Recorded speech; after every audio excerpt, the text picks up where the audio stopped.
Protesters को, जो कि गटर छाप, अनैतिक, अश्लील बिहेवियर।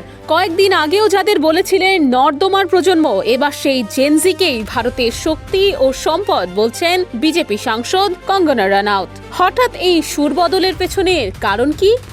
जेनजी जो है हमारे देश की ताकत है और हमारे এর পেছনে রয়েছে দিল্লির আলোচিত জেনজি আন্দোলন। ককরোচ জনতা পার্টি বা সিজেপি নামে ব্যঙ্গাত্মক আন্দোলনটি শুরু হয়েছিল তরুণদের ক্ষোভ থেকেই। পরে এটি দিল্লির রাজপথে বড় বিক্ষোভে রূপ নেয়।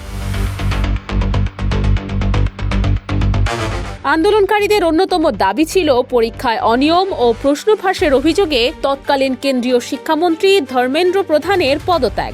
দেশের বর্তমান ব্যাংকিং পরিস্থিতি নিয়ে দুশ্চিন্তায় আছেন? প্রতিটি বিনিয়োগ এখানে পরিকল্পিত, বাস্তব এবং নিরাপদ। কল করুন বা হোয়াটসঅ্যাপ করুন স্ক্রিনে দেয়া নম্বরে।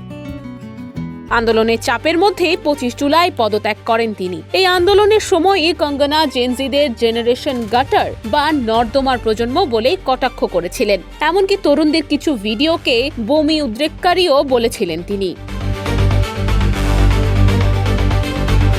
কিন্তু এবার সম্পূর্ণ উল্টো সুর। ভারতীয় গণমাধ্যমকে দেয়া সাক্ষাৎকারে কঙ্গনা বলেছেন, জেনজি ভারতের সবচেয়ে বড় শক্তি এবং বিশাল সম্পদ। তরুণরা দেশের সংস্কৃতি ও পরিচয়ের দূত হিসেবে কাজ করছে বলেও প্রশংসা করেছেন তিনি। অর্থাৎ যে প্রজন্মকে কিছুদিন আগেই নর্দমা বলেছিলেন, এখন তারাই দেশের সম্পদ। তাই সবার মনে একটাই প্রশ্ন, এটা কি সত্যি কঙ্গনার মতবদল, নাকি দিল্লির রাজপথে জেনজির রাজনৈতিক প্রভাবের প্রতিফলন? নুসরাত অনন্যা, ডেস্ক রিপোর্ট, এদিন।